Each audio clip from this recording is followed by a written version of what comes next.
Armenians gathered in the northwestern city of Gyumri to mourn a 6-month-old boy who was stabbed in what authorities say was a brutal attack on his family by a Russian soldier. Hundreds attended the service for the boy, Seryoja Avetisyan, at the St. Nshan church. The boy died from his wounds on January the 19th.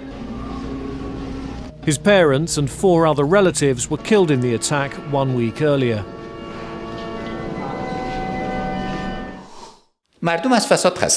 In Afghanistan, President Ashraf Ghani presented his cabinet nominees to Parliament for a vote of confidence. In his speech to the lower house, Ghani vowed to tackle corruption, implement reforms, restore peace and ensure good governance.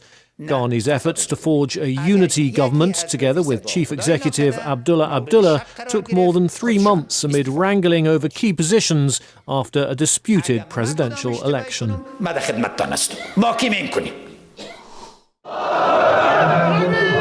In Kyrgyzstan, some 1,000 people demonstrated against depictions of the Prophet Muhammad in French satirical magazine Charlie Hebdo. Lawmakers and opposition politicians were among the participants in the rally in Bishkek's Gorky Park. Protesters held signs reading, "I love my Prophet Muhammad."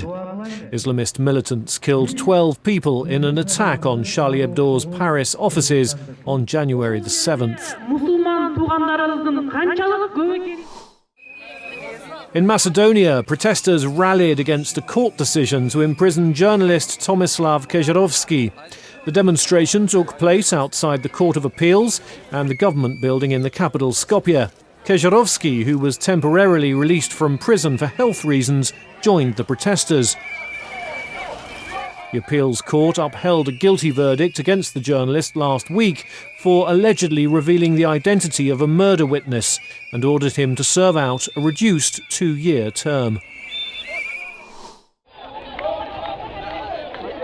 In Iraq, hundreds of employees of a government-owned textile factory demonstrated in Hilla, south of Baghdad. Participants in the January the 19th protest said they'd not received wages for months. They threatened to launch a permanent blockade of the plant until they're paid and held banners calling for the resignation of Industry Minister Nazir al-Izawi. In Peshawar, northwest Pakistan, parents and government officials attended a prayer meeting in honour of the victims of the December the 16th Taliban attack on a military-run school.